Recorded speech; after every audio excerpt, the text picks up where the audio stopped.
Léase conmigo, por favor, el capítulo 1, versículo 9. Apocalipsis 1, versículo 9.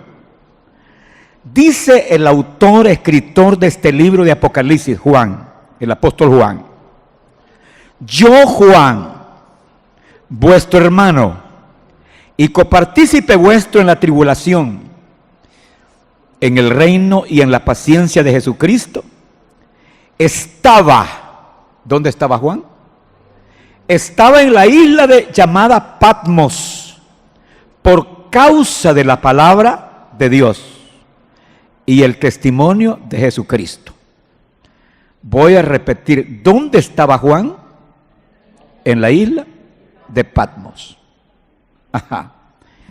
¿Quién lo mandó desterrado ahí a la isla de Patmos? Lo mandó desterrado el emperador romano Domiciano. Para ponerlo en antecedentes, resulta que estos emperadores romanos tenían un odio contra el evangelio, contra el cristianismo. Y hubieron más bien 10 grandes persecuciones. Y estamos hablando desde el año 100, desde el año 30 sobre todo, que comienza la historia de la iglesia. 10 grandes persecuciones. Desde allí, persecución con 10 emperadores malvados, hasta el año 313. Imagínense, 300 años de sufrimiento de los cristianos. ¿Quiénes fueron esos emperadores? Me gustaría que usted haga un esfuerzo en memorizar, porque si estamos estudiando, estamos juntos estudiando, somos una iglesia que estudia, haga un esfuerzo, haga un sacrificio para esto. Le va a quedar grabado, y si quiere toma nota.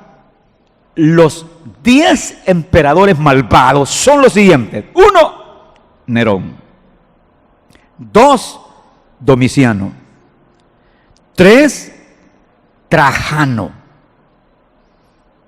Vamos a ver, repítalo: Nerón, Domiciano, Trajano. Vamos con otros 3: Marco Aurelio Antonino. Repítalo: Marco Aurelio Antonino. Ajá. Severo y Maximino. ¿Cuántos llevamos? 6. Agregué otros 3. Decio, Valeriano y Aureliano. Decio, Valeriano y Aureliano. ¿Cuántos van ya? 9. Y el último de los 10, Diocleciano. Estos 10 diablos, porque fueron matadores de cristianos, hicieron barbaridades desde el año 67 que comenzó Nerón a matar, hasta el año, le dije, 313. Ahora es probable que a usted le interese esto de Juan. ¿Por qué? Porque estamos hablando del año 95 al 96. Todavía no se había terminado hasta el 100. 95, 96. ¿Quién era el emperador? No era Nerón, que es el primero. Era Domiciano. Oiga, Domiciano. Porque Domiciano comenzó a gobernar ahí por el año 81 hasta el año 108. Entonces, en el año 95 al 96, Domiciano hizo una persecución bárbara, y en esa persecución se fue en la colada Juan. Juan el apóstol. Juan el apóstol amado. Ese Juan que escribió el Evangelio de Juan. Ese evangelio, este Juan que escribió primera, segunda y tercera carta de Juan, es el mismo Juan que escribe Apocalipsis. Entonces, ¿qué hace Domiciano con Juan? Mátenlo en un perol ardiendo, digo, un perol con aceite hirviendo. Un perol con aceite hirviendo. Pero mire qué lindo es mi Dios. No funcionó el aceite hirviendo. Y por más que le ponían fuego, no funcionó. Y entonces el anciano Juan tuvieron que sacarlo de ahí y desterrarlo. Mándenlo allá. ¿A dónde? A la isla de Patmos. Una isla rocosa, de piedra, isla en medio del mar Egeo. Mándenlo para allá. ¿Por qué? Porque ahí mandaban aquellos reos que estaban confinados a la muerte, a que se muera. Habían fieras, serpientes, toda clase de fieras. Ahí lo mandaron a Juan, a esa isla. Una pequeña isla de 16 kilómetros de largo, 16 kilómetros de largo por 10 de ancho. Ahí fue Juan. Por eso cuando leemos este versículo, cuando él dice en el versículo 9, yo Juan, vuestro hermano y copartícipe vuestro en la tribulación, tribulación, ¿no? Y copartícipe vuestro en la tribulación, en el reino y en la paciencia de Jesucristo, estaba en la isla de Patmos, por causa, ahí está la causa, por causa de la palabra de Dios y el testimonio de Jesucristo, por predicar a Jesucristo. Qué lindo es mi Dios lo que tenía para nosotros. Pero como en este estudio y en la entrega anterior les dije, hermanos, aquí tiene usted el bosquejo de todo el libro. ¿Se acuerdan? El bosquejo.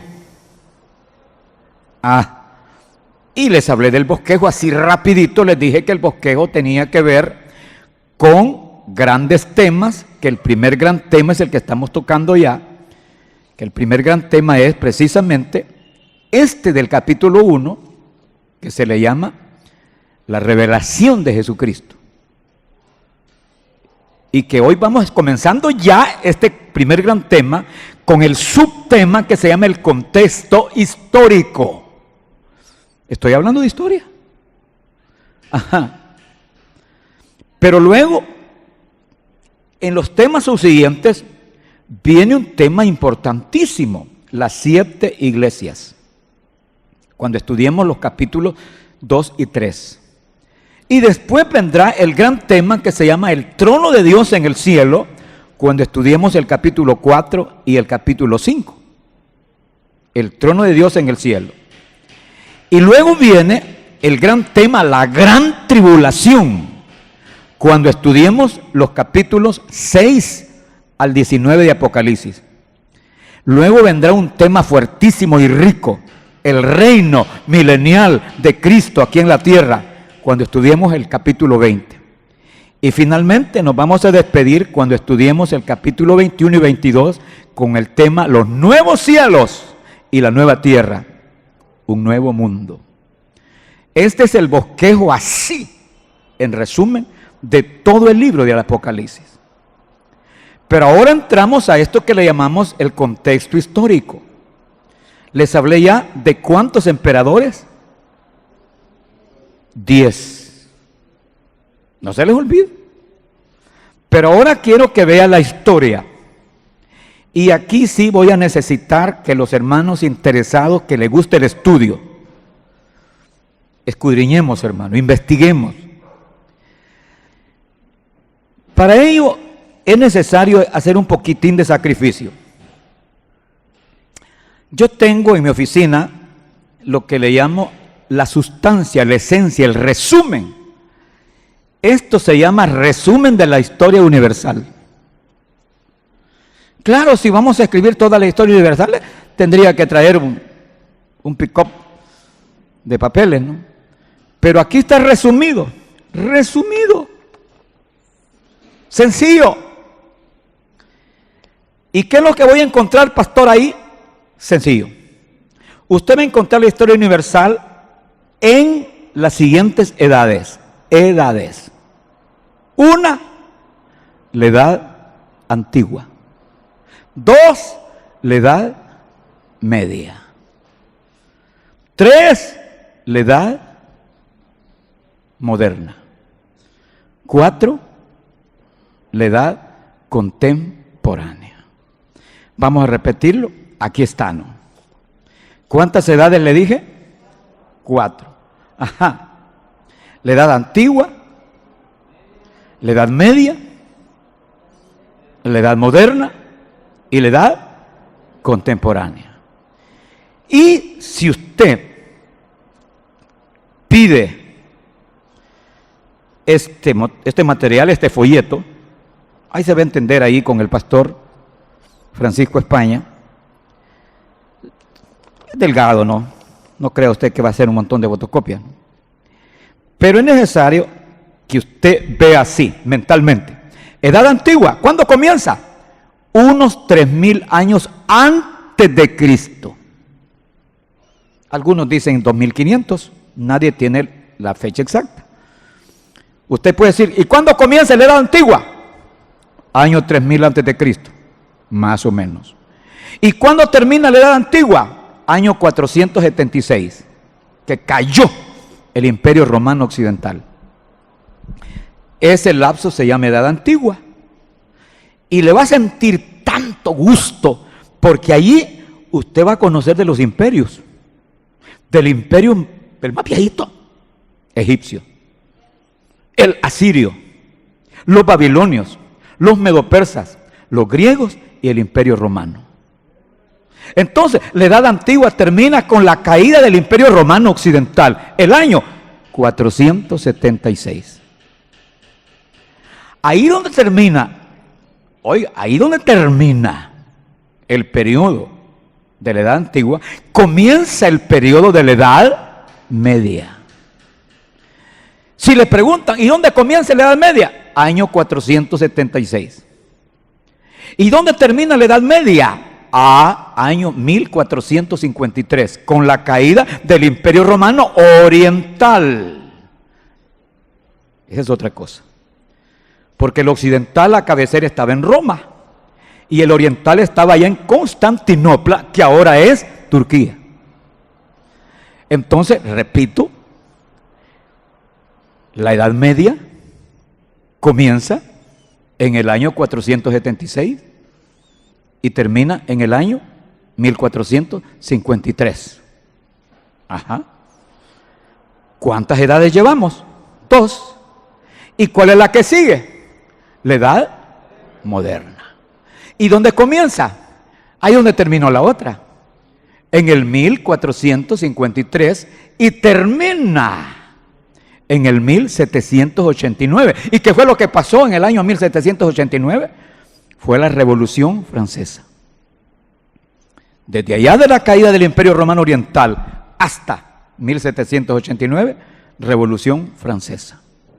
Claro, ahí en medio hay una cuestión que hay que contarla con todo el gusto, porque ahí está la reforma, ¿no? Pero bien, ahora ya tiene usted edad antigua, edad media, edad moderna. ¿Cuál le queda? Solo una. Es la contemporánea. 1789, con la Revolución Francesa, ¿hasta dónde? Hasta este día. Abarca todo el 1789 para acá, 1800, 1900, hasta el año 2020 que estamos. Ese es el resumen de la historia universal. Ahora, pastor, ¿y esto de que Juan escribe ese libro de Apocalipsis estando en la isla de Patmos, ¿en qué edad fue eso? ¿En la media? No, señor. Moderna tampoco. ¿En cuál fue? En la edad antigua. ¿Por qué? Porque ¿cuándo es que termina la edad antigua? 476. ¿Y cuándo lo escribe? 95, 96. ¿Estamos ubicados o no? Eso es lo que tiene que ver con la historia universal. Pero ahora viene otra historia que debe interesarnos, y es la historia de nuestro pueblo Israel.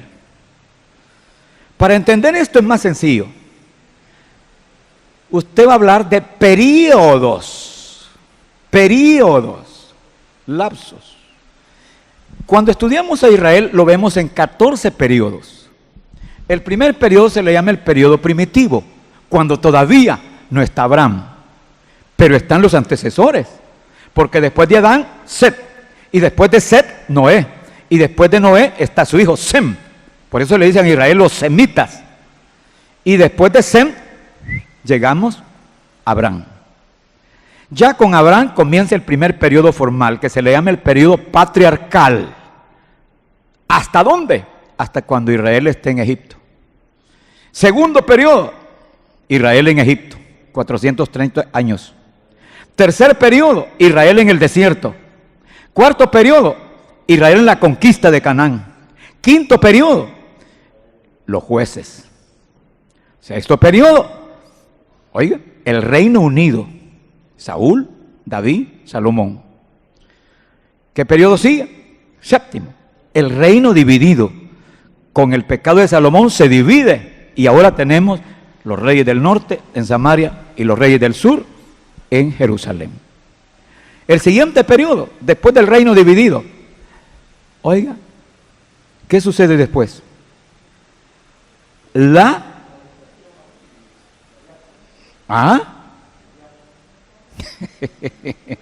Todavía no hemos llegado, ¿no? Cuando Israel es llevado a Babilonia, la cautividad. Oiga, la cautividad. 70 años ahí cautivos. Ese periodo fue duro para ellos. Pero el periodo que sigue, ¿cuál es? El regreso, el retorno a su tierra. Cuando los reyes medopersas pues dijeron que vuelvan, que regresen. Ellos ya están en su tierra, reconstruyen la ciudad, reconstruyen el templo, el culto. Y después, ¿qué periodo sigue? El periodo del silencio. Dios no habló por 400 años. Y después, ¿qué periodo sigue? Un chiquitito.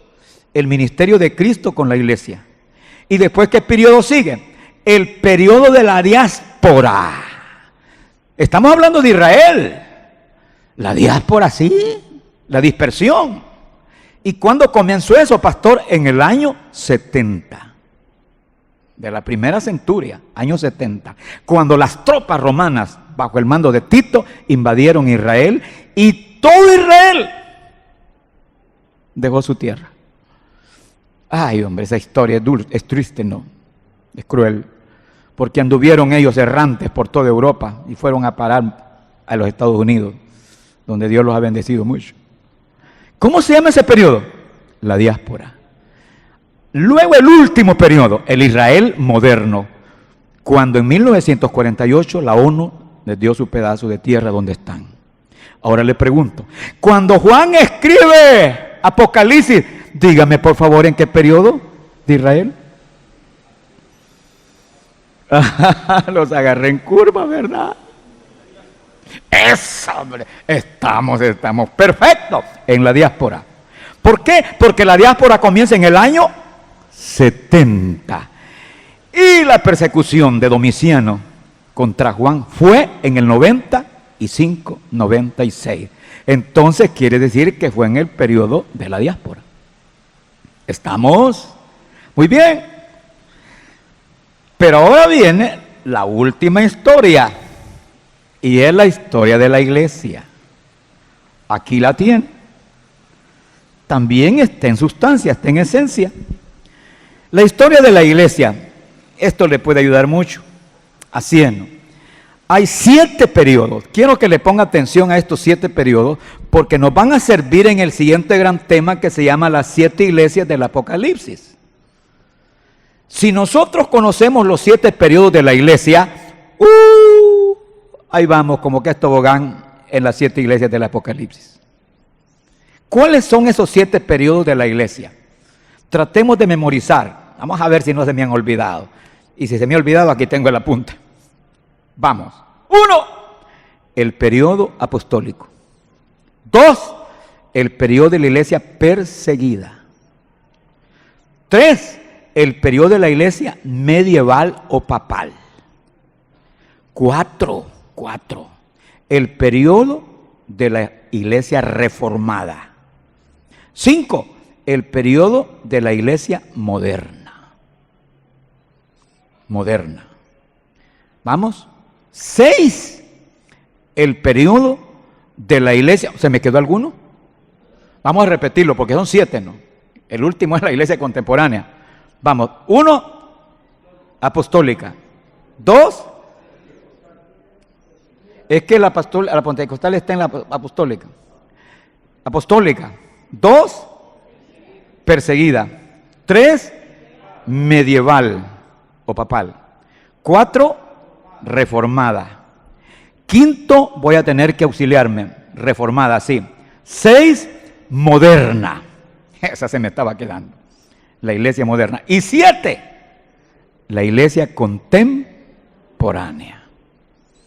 Le doy un anticipo.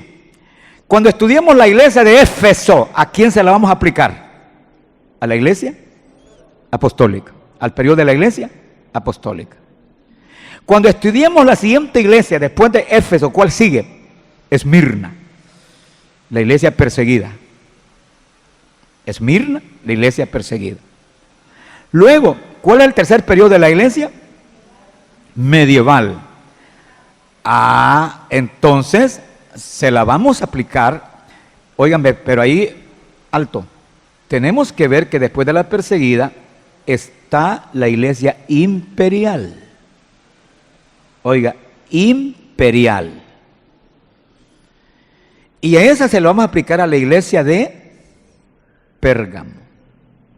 ¿Otra vez? Pérgamo. Porque la Tiatira le corresponde a la iglesia medieval. La Tiatira. Y Sardis le corresponde a la iglesia reformada. Y Filadelfia, la iglesia moderna o misionera. Y por último, la iglesia de la Odisea, que corresponde a la iglesia contemporánea. Ay, hermanos, los estudiosos dicen, ay, hombre, lo que nos ha tocado, la iglesia de la Odisea, la que dice, no tenemos necesidad de nada, lo tenemos todo. Y la que Jesús le dice, no, hombre, tú eres una pordiosera, desventurada, miserable, ciega y desnuda. Qué duro eso, ¿no? ¿Será que la iglesia del siglo XX que acaba de pasar y ahora XXI es tan así como la iglesia de la Odisea? Lo veremos en su momento. ¿Cuántos periodos le salieron de la iglesia? 7. ¿Se lo vamos a aplicar a quién? A las 7 iglesias. Pero ahora le pregunto, esto que escribe Juan en Apocalipsis, que él dice que está en la iglesia de Patmos, ¿en qué periodo de la iglesia lo podemos colocar? Vamos. Le voy a dar, allí sí le voy a dar los datos, aquí tomarlos de acá. El periodo de la iglesia apostólica la tenemos del 30 al año 100. Del 30 al año 100. El periodo de la iglesia perseguida lo tenemos del 100 al 313. Repítelo por si está notando. El periodo de la iglesia apostólica lo tenemos del año 30 al año 100. Y el periodo de la iglesia perseguida lo tenemos del año 100 al 313. Y el periodo de la iglesia imperial lo tenemos del año 313 al año 476. Imperial, 313 al 476. Y el periodo de la iglesia medieval lo tenemos del año 476 al 1453. Voy muy rápido, ¿verdad? Porque veo que están anotando, ¿no? Bueno, se lo voy a repetir entonces. Vamos. El periodo de la iglesia apostólica, año 30 al 100. Vaya verificando. El periodo de la iglesia perseguida del año 100 al 313. El periodo de la iglesia imperial del año 313 al 476. El periodo de la iglesia medieval del año 476 al 1453. El periodo de la Iglesia Reformada del 1453 al 1649. El periodo de la Iglesia Moderna del año 1649 al año 1901. Y concluimos el periodo de la Iglesia Contemporánea, el año 1901 hasta hoy, hasta este día. Ahora la pregunta era, cuando Juan escribe el Apocalipsis, ¿en qué periodo de la Iglesia lo podemos ubicar? ¿Vamos? Correcto, al final. ¿Por qué? Porque la Iglesia Apostólica es del 30 al 100. Y Juan escribe del año ¿qué? 95, 96. Ya en la frontera entrando a la iglesia perseguida. Pero si habláramos de la iglesia de Esmirna, ¿y esa iglesia a qué periodo corresponde? A la iglesia perseguida. Ahí estaba pastoreando el obispo Policarpo, ¿no? Haciendo. Esto se va a poner interesante. Hermanos, no sé qué tiempo me queda. Es bueno que usted deje con el hermano pastor Francisco España, que va a necesitar de este material si es que lo quiere. Y si no, pues simplemente investigue, averigüe. Hay bastante literatura con respecto a la historia. Ahora, eso es lo que corresponde propiamente a la primera parte del tema. Ahora viene, oiga mi amado en el Señor, viene el segundo subtema y ahí terminamos el capítulo 1. ¿Cuál es el segundo subtema? La visión. La visión del Hijo de Dios, la división del Hijo del Hombre. Ahora usted puede ver en el versículo 10 del Apocalipsis. ¿Qué dice Juan? Yo estaba en el Espíritu en el día del Señor y oí detrás de mí una gran voz como de trompeta. ¿A quién vio? A Jesús. ¿A quién oyó? A Jesús. ¿Dónde estaba Juan? En la isla de Patmos. ¿Estaba él en una hamaca dándose aire? No. Este hombre estaba en oración. Y tenga la certeza que en ayuno. ¿Sabe por qué? Porque dice que estaba en el Espíritu. Estaba en relación directa con Dios. Cuando uno, hermanos, ora y ayuna, ora y ayuna, tenga la certeza que algo vamos a recibir del cielo. Eso tenga la seguridad. Entonces dice, yo estaba en el Espíritu en el día del Señor. Aquí hay conflicto, porque nosotros podemos decir que era un día domingo. Pablo insiste en que el día del Señor era el domingo, el primer día de la semana. Pero si usted habla con un hermano adventista o sabatista, le dicen, no, ese era el sábado. No entremos en esas discusiones. Eso no tiene ningún problema. Si fue domingo, si fue sábado. La verdad es que Juan oye y ve. Óigame, la presentación de Cristo cuando se presenta le dice, yo soy el alfa y la omega. ¿Y eso, pastor, de alfa y omega qué es? Si yo le pregunto a usted, dígame qué es la A y la Z. Me va a decir usted, son las letras del abecedario, la primera, me dice, y la última. Pues allá en el abecedario griego, ¿cuál era la primera? El alfa. ¿Y la última? La omega. Entonces Jesús le dice, mira, yo soy el primero y el último. ¿Sabe qué estaba diciendo? El eterno. El que no tiene principio ni tiene fin. Soy el alfa y la omega. Se presenta el primero y el último. Escribe un libro. Escribe un libro lo que ves y envíalo a las 7 iglesias. Ahora, ¿qué es lo que va a enviar Juan a las 7 iglesias en esas cartas? La revelación. ¿La revelación de quién? De Dios, del Padre. ¿A quién se la dio el Padre? A su Hijo, a Jesús. ¿Dónde dice eso? En el versículo 1. La revelación de Jesucristo que Dios le dio. Mire qué lindo. El Padre lo tenía guardadito. ¿Comprende? Por eso allá, cuando veamos el capítulo 4 y 5, vamos a ver al Padre que está sentadito en su trono y que en su mano derecha tiene un libro que está sellado. Y voy a decir estas palabras así. Ahí tenía o tiene el Señor el programa o el calendario o el cronograma de todas las cosas que van a suceder. Esa es la revelación de todo lo que va a suceder aquí en la tierra. Esto es interesante, ¿no? Todo. Esa gran tribulación está programada. Ese aparecimiento del anticristo está programado. Ese aparecimiento del mismo diablo en el capítulo 12, profeta, está programado. Diablo en el capítulo 12, profeta, está programado. Esos fulanos todos, cuáles son los gobiernos del mundo, los líderes mundiales, los ejércitos, las fuerzas armadas del mundo, los magnates, los religiosos, todo eso que van a apoyar al gobierno del anticristo, está programado.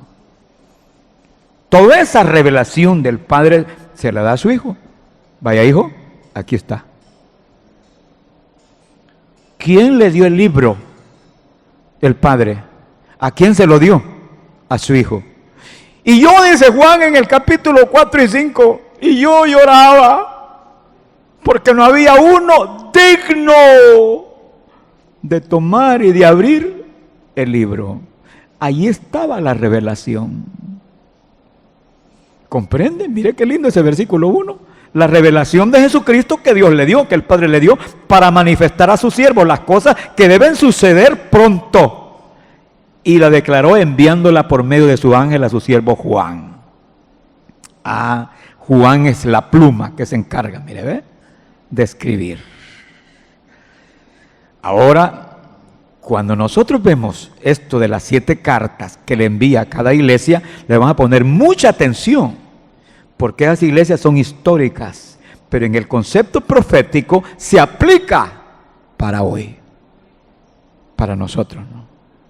Oye, no se vaya a perder ni un estudio de estos que vamos a compartir en los días martes, aquí en el culto de las 6 de la tarde. Pídale al Señor que nos abra los ojos del entendimiento, porque ya no me queda tiempo para ver a Jesús. Mire, cuando le di esta clase yo al pastor de allá de Massachusetts, ese hombre lloró. Y yo no sé por qué fluía algo tremendo. Le digo, una de las cosas que estoy interesado es que conozcamos al Hijo de Dios. Conozcámoslo. Qué privilegio de Juan de verle, ver su cabeza, su cabellera blanca como la nieve, como la lana. Y le digo, esto habla de su santidad, pero habla de su pureza, pero habla de su eternidad, el anciano de días. Ver a Jesús, pero verle sus ojos como llamas de fuego. Ya no son los ojos que vemos a Jesús cuando estaba en la tierra y que miraba a los pecadores y a los enfermos con ojos de misericordia y piedad. Vengan a mí los que están trabajados.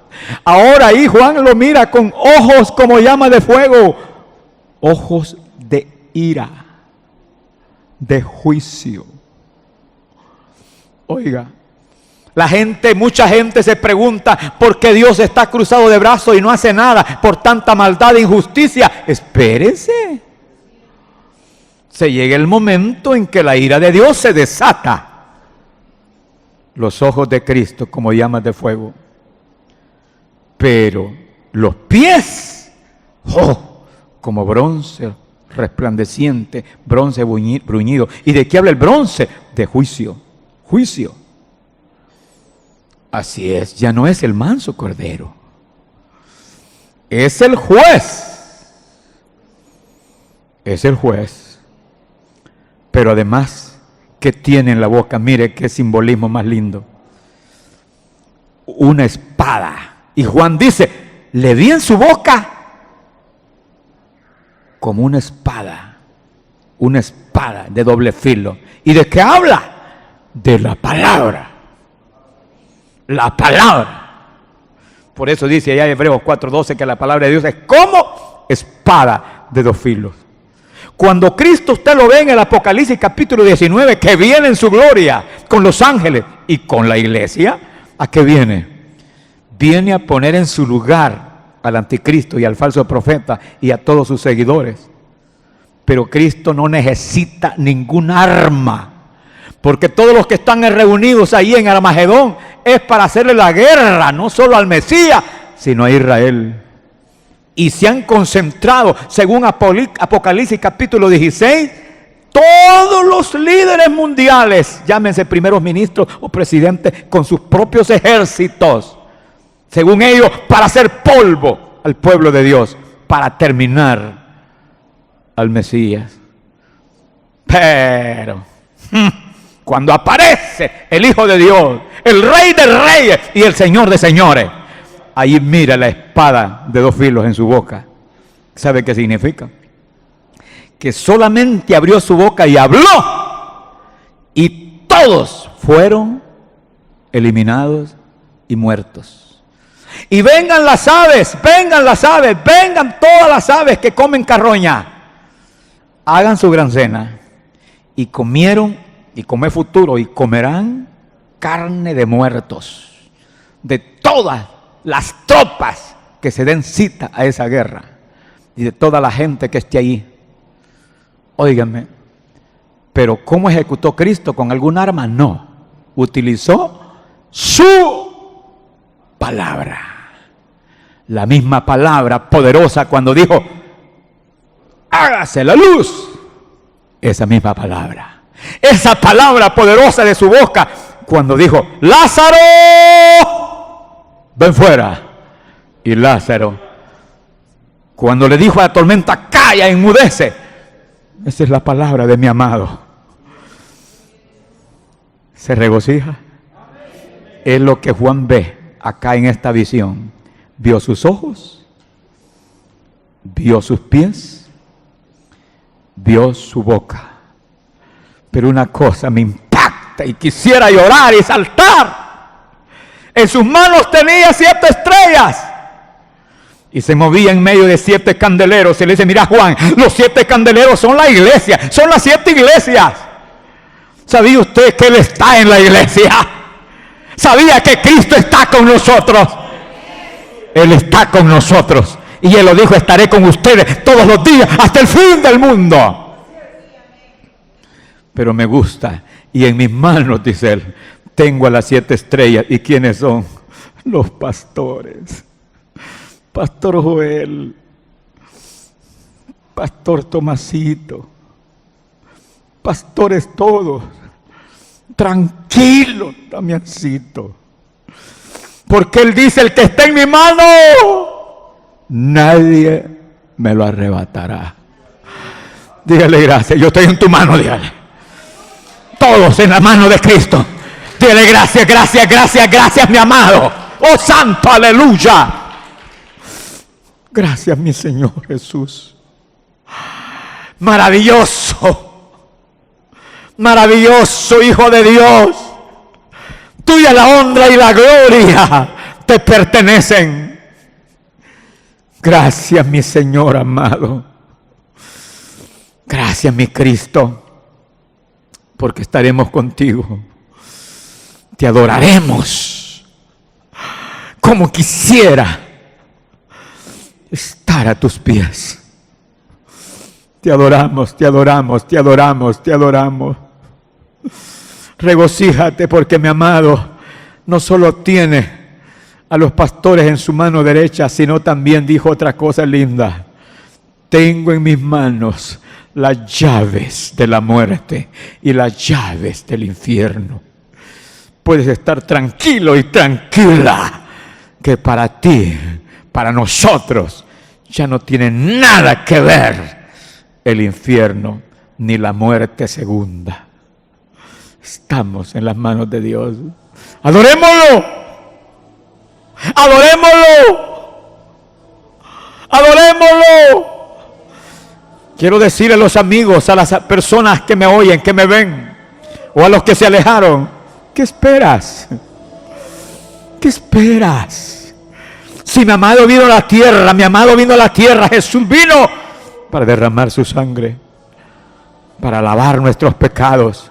Pero Él regresará como el gran juez para hacer justicia en esta tierra. Amémoslo. Entreguémosle la vida. Dile: gracias, gracias, gracias, gracias, gracias, mi Señor. Levanta sus manos, dígale gracias. Digámosle gracias infinitas.